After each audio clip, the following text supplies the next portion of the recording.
soybean ফুলকপি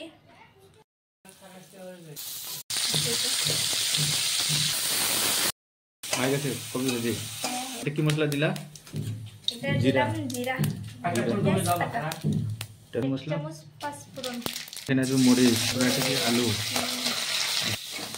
copy ফুলকপি ছোট ছোট করে ভাজি করবে লবণ অল্প লবণ জিরা পাউডার জিরা পাউডার এখন দিয়ে দেবো টমেটো ছোট ছোট করে পিস করে রাখা আছে ফুলকপি ভাজা সোয়াবিন সবজি হয়ে গেছে নিরামিষ তরকারি বানিয়েছি তো কারণ আজকে হচ্ছে সোমবার তো আমার নিরামিষ